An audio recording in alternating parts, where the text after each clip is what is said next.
Hey y'all, happy Tuesday. All right, so let's actually start reading today, right? Psalm 34, and we're going to start in verse 4. So we're going to pull apart 34:4 and 34:10 and then go lots of places in between. So I'm going to read it from the Amplified, and then I'm going to read it from the Passion. I love the Passage translation of these two verses. I also love the Amplified. It's all marked up in here. So, Psalm 34:4. I sought, inquired of the Lord, and required him of necessity and on the authority of his word. And he heard me, and he delivered me from all of my fears. Well, now that reiterates, confirms the verses that we've read from Jeremiah 29:11-13, that when we seek him, we will find him. He will be found by us. And so when we're praying and we're seeking and we're calling and we're spending time looking for him, oh, he's going to answer. And his answer is good. I sought the Lord and required him of necessity and on the authority of his word.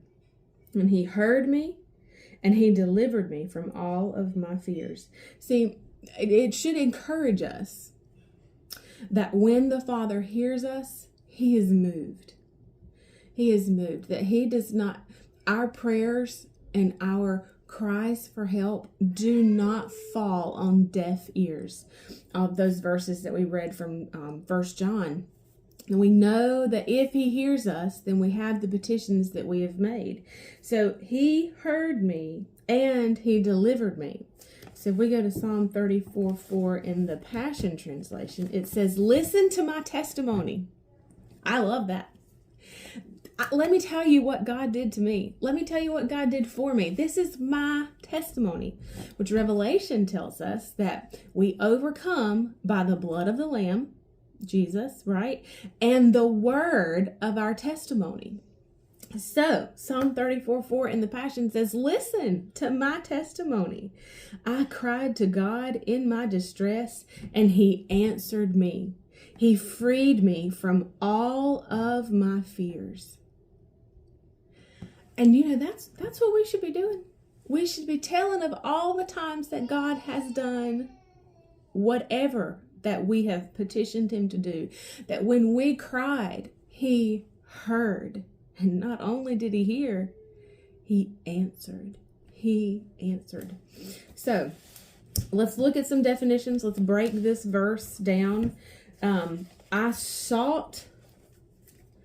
That sought is to go in search of. That's not just, it's not a soft seek, I'm looking for such and such. I may never find it. If you're in my house and you're looking for something, there's a good chance you might just, it might just be an easy search. I kind of found it.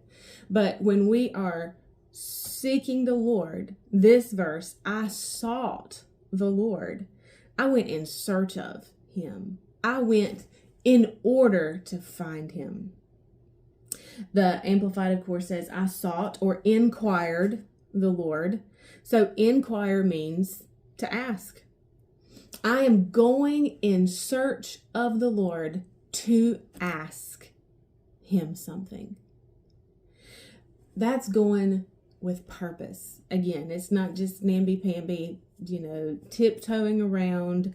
Oh, maybe today I'll get to ask him about this. Maybe today I'll get to talk to him. He is available to us. And I'm sure that we'll read this again, but Hebrews 6 tells us that we can go boldly to the throne room of grace to do what? To just stand there? No, it says to obtain. That means to get.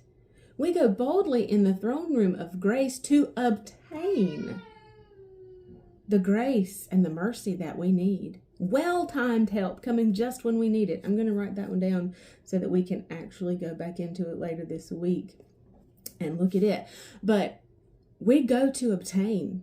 So when we are seeking the Lord, We are going in search of him to ask. Now, I'm not saying it's just to ask for things, but this could be ask, God, what do you want me to do in this situation? I need wisdom to cover this. Where would you have me go? What would you have me do? This is, we are seeking him to inquire of him for everything. We'll pick up here tomorrow. I'll see you then. Bye, y'all.